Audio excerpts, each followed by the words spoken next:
क्या किसी राजनीतिक दल ने कहा कि नीट में इतनी बड़ी धांधली हुई है तो आज हम सड़कों पर दिखेंगे?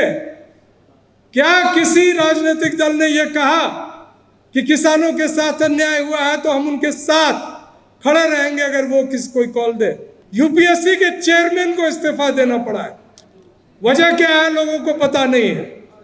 इसी तरह ठीक चुनाव के पहले चुनाव आयोग के एक माननीय सदस्य और जो बाद में अध्यक्ष बनने वाले थे, उन्होंने निजी कारणों से इस्तीफा दिया। कारण अभी तक नहीं बताया गया है।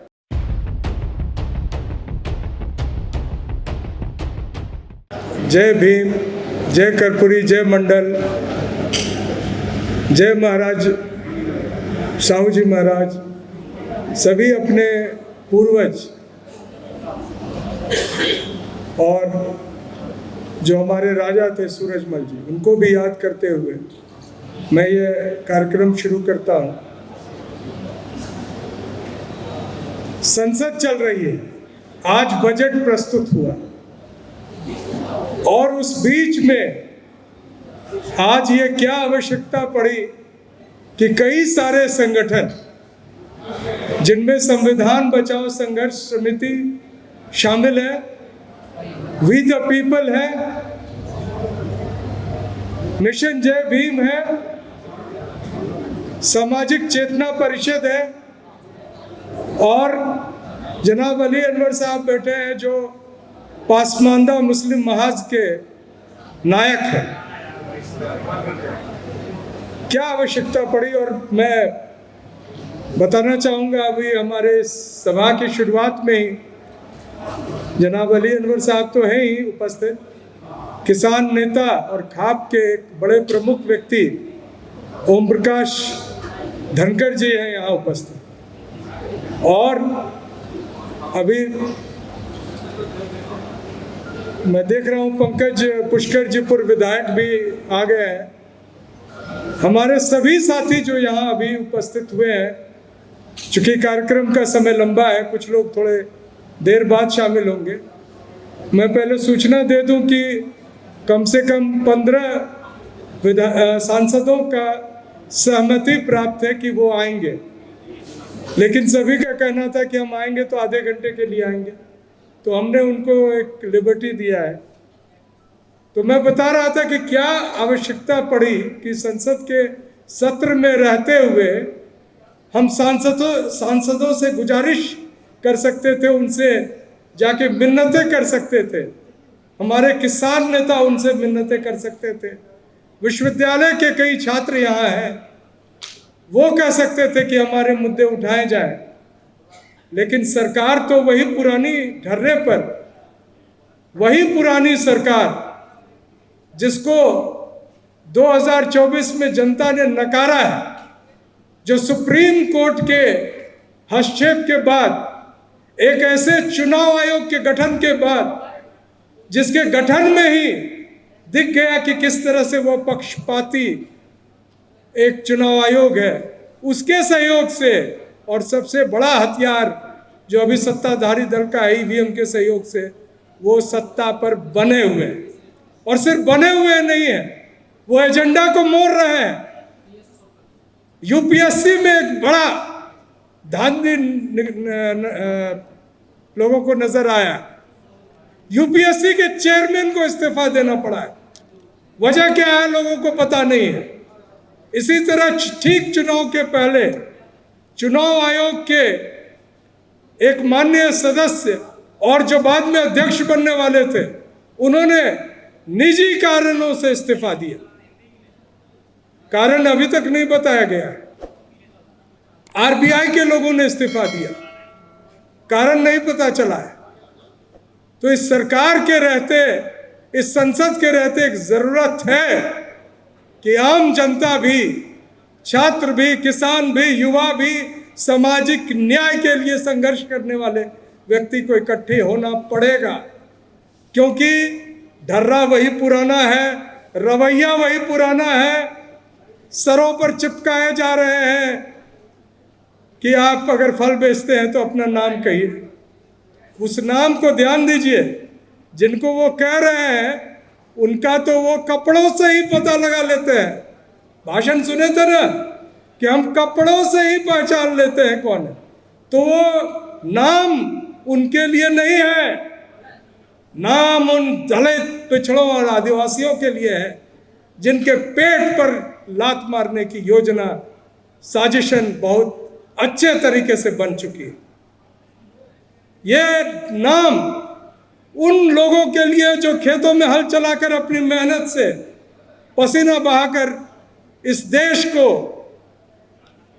एक उनका पेट भरने का काम करते हैं, उनको एमएसपी नहीं मिले, इसके लिए है। अभी पता चला मध्य प्रदेश हाईकोर्ट ने एक टिप्पणी परसों की है, 2-3 दिन पहले, कि अग्निवीर में भारी घोटाला हुआ है। उन्होंने जवाब मांगा है, सरकार के पास जवाब नहीं है, न वो देंगे। उसके पहले यूपीएससी की तो बात मैं कर ही चुका हूं। दिल्ली यूनिवर्सिटी जैसे जगह पे जो हमारे साथी विश्वविद्यालय में पढ़ाते हैं, कई लोग हैं, कई लोग आने वाले हैं, उन्हें पता है कि वहां योग्यता सिर्फ एक नाम का या कुछ पैसों का चल रहा है। अगर उन नियुक्तियों में एक ऑडिट होगा, एक एक्सपर्ट ऑडिट होगा, जिसकी मांग हम कर रहे हैं, तो पता चलेगा कि किस तरह के लोगों की बहाली हुई है और किस तरह के लोग जो 10-10 साल एड हॉक पढ़ा रहे थे उन्हें विश्वविद्यालय से निकाला गया। तो मुझे घोर आश्चर्य होता है कि हमारे युवा क्यों सोए हुए। हमारे कुछ छात्र यहाँ उपस्थित हैं। CUET की रिजल्ट आई है कि नहीं आई, आने वाली थी, वो बताएंगे बेहतर। क्या आई है CUET की रिजल्ट? संदीप जी आ गए, उनका स्वागत है। वो कह रहे हैं कि नहीं आई। ये वही NTA है जो CUET की घोषणा करेंगे और उस CUET में किसका चयन होगा। आपको आश्चर्य होगा कि लॉ फैकल्टी दिल्ली यूनिवर्सिटी में जो BA पास करने में जिन लोगों को दिक्कतें हैं वो टॉप करते हैं उसमें। तो फिर हमारे युवा कहाँ जाएंगे? वो मजबूर होकर सो लेंगे, उससे क्या काम हो जाएगा? वो रो लेंगे, उससे काम हो जाएगा? आपको जगना पड़ेगा। अगर हमारे leader of opposition Rahul Gandhi ji से बराबर बात हो रही थी, बोल रहे थे प्रतापगढ़ में देश के 73% लोग सोए हुए हैं। उनसे रूबरू बातचीत हुई, मैंने सवाल उठाया कि आपको कैसे पता है वो सोए हुए? क्या किसी राजनीतिक दल ने कोई कॉल दिया? क्या किसी राजनीतिक दल ने कहा कि नीट में इतनी बड़ी धांधली हुई है तो आज हम सड़कों पर दिखेंगे? क्या किसी राजनीतिक दल ने यह कहा कि किसानों के साथ अन्याय हुआ है तो हम उनके साथ खड़े रहेंगे अगर वो कोई कॉल दे?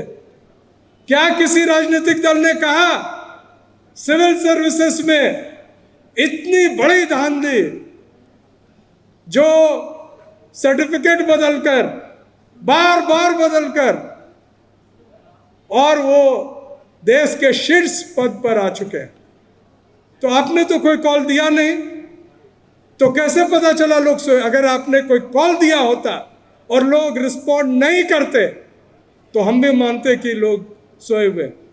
देश में नेतृत्व की भारी कमी है सर। हमारे बुजुर्ग